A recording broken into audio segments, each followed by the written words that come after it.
हमें नहीं चाहिए कोई बहन वहन, हम 7 भाई बहुत खुश हैं। अपने बड़े बेटे की बात सुनकर जानकी हंस पड़ी। मुझे कब से एक बेटी चाहिए थी। बेटा तुम अभी ऐसा बोल रहे हो, लेकिन एक बार घर में बहन आ जाएगी ना तो उसके बिना नहीं रह पाओगे। हाँ, अच्छा नाम क्या रखोगे अपनी बहन का? टीना रखेंगे। टीना नाम मुझे बहुत पसंद है। अरे वाह, तुमने तो सोच रखा है। मेरा प्यारा बेटा। जानकी को हमेशा से एक बेटी चाहिए थी। उसी आशा में उसके 7 बेटे हो गए और इस बार गर्भवती होने के 1 महीने बाद उसका पति हार्ट अटैक से मर गया। जानकी के 7 बेटे उसकी देखभाल करने लगे। ऐसे ही 8 महीने बीत गए और एक दिन जानकी के पेट में दर्द शुरू हुआ।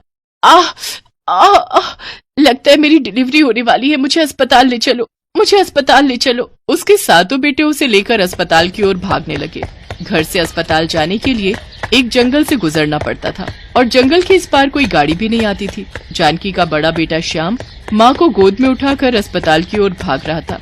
वो लोग जंगल में आ गए थे और तभी किसी चीज से टकराकर श्याम गिर गया। जानकी भी गिर पड़ी, लेकिन जानकी एक बड़ी सी नागिन के ऊपर गिरी। नागिन ने गुस्से में आकर जानकी के पेट पर काट लिया और वो नागिन वहाँ से भाग गई।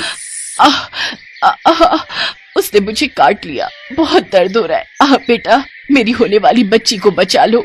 श्याम जानकी को गोद में उठाकर फिर से दौड़ने लगा। कुछ देर बाद वो लोग अस्पताल पहुंच गए। अस्पताल पहुंचने के बाद जानकी ने एक बेटी को जन्म दिया, लेकिन वो खुद जिंदा नहीं बच पाई। नागिन के जहर की वजह से उसकी मौत हो गई। श्याम ने अपनी बहन को गोद में लिया और देखा उसकी आंखें नीले रंग की हैं।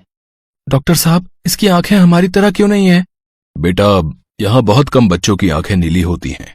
ये तो भगवान ने दिया है। वैसे नीली आंखों में बहुत खूबसूरत लग रही है तुम्हारी बहन। हाँ वो तो है, इसका नाम टीना है। अपनी माँ की मृत्यु से 7 भाई जैसे अंदर से टूट गए, लेकिन उन्हें अपनी बहन का ख्याल रखना था, इसीलिए 7 काम धंधा ढूंढने लगे। श्याम के भाई मोहित ने कहा, भैया हमें बहन का ख्याल रखना है, यही माँ की आखिरी इच्छा थी। हाँ मोहित, वो तो है, बहन को पाकर मैं बहुत खुश हूँ, लेकिन कभी कभी टीना अजीबोगरीब हरकत करती है, सांपों जैसी आवाज निकालती है। माँ को सांप ने काटा था, इसीलिए आप वैसा सोच रहे हैं। आपको गलतफहमी हुई है भैया, आप इसके बारे में मत सोचिए। श्याम, मोहित और मानव ने काम धंधा ढूंढ लिया। बाकी 4 लड़के अभी काम धंधा करने के लिए बहुत छोटे थे। घर की जिम्मेदारी तीनों भाइयों के ऊपर ही आ गई। समय बीतता गया और टीना बड़ी होने लगी और उसी उम्र में वो रसोई का सारा काम संभालने लगी। लेकिन एक दिन अजीबोगरीब घटना हुई। टीना शाम को अपने भाइयों के लिए खाना बना रही थी। तभी मोहित ने देखा एक बड़ी सी नागिन दरवाजे से रसोई में घुस रही है। अरे वो देखो, कितनी बड़ी है वो, रसोई में घुस रही है। उसे देखकर सभी चौंक गए। रसोई में तो टीना खाना बना रही है, चलो उसे बचाना पड़ेगा।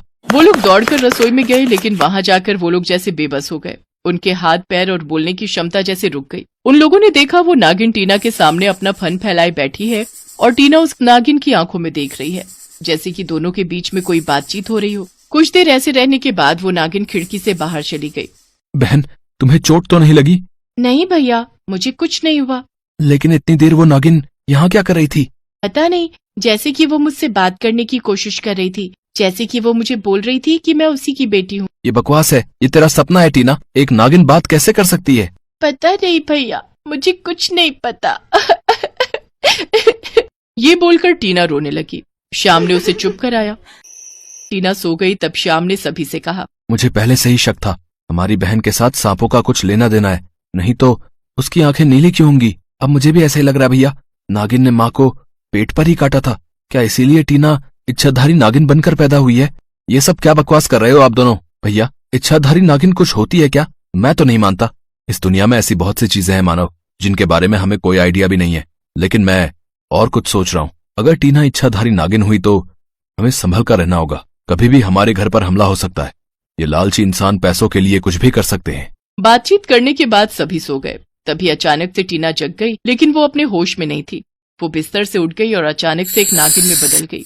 वो खिड़की से बाहर चली गई। जंगल में इधर उधर भटकने के बाद वो उस नागिन के पास चली आई। नागिन ने उसे गले से लगा लिया। बेटी, मेरी बेटी, मैं तेरी माँ हूँ। टीना कुछ कह नहीं पाई। कुछ देर बाद वो घर वापस आने लगी। तभी जंगल में एक सपेरा घूम रहा था। सपेरे ने टीना को देख लिया और पीछा करते हुए उसके घर तक आ गया। सपेरे ने देखा कि टीना खिड़की से कमरे में घुस गई और इंसान के रूप में आकर सो गई।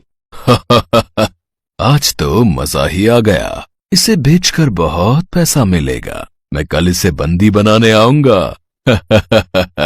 श्याम का शक सच होने वाला था। उनके घर पर हमला होने वाला था। सुबह शाम मोहन और मानव काम पर चले गए।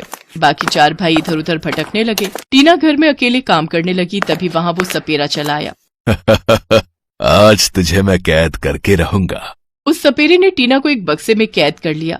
छोड़ दो मुझे, छोड़ दो, छोड़ दो। टीना चिल्लाने लगी। वो सपेरा भागने ही वाला था, लेकिन तभी वहाँ श्याम और बाकी के 6 भी आ गए। दुष्ट सपेरे, छोड़ दे मेरी बहन को। तेरी बहन इच्छाधारी नागिन है, हट जा मेरे सामने से, नहीं तो जादुई शक्ति से तुम सभी को मार डालूंगा।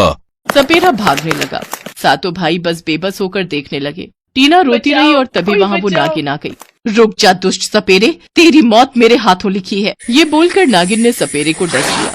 सपेरा मर गया। टीना को मुक्ति मिल गई। नागिन कौन हो तुम? मैं हूँ बेटा। ये बोलकर नागिन इंसान के रूप में आई। वो जानकी बन गई। माँ, आप कैसे? नागिन के डसने की वजह से मेरी मृत्यु हुई थी, इसीलिए मरने के बाद मेरी आत्मा उसी नागिन के अंदर चली गई और मैं इच्छाधारी नागिन बन गई। माँ, अब से आप हमारे साथ रहोगी ना? हाँ बेटी, अब से हम सब एक साथ रहेंगे। सभी एक साथ रहने लगे। सातों भाइयों ने अपनी इच्छाधारी नागिन बहन और इच्छाधारी नागिन माँ को अपना लिया और शांति से जिंदगी बिताने लगे।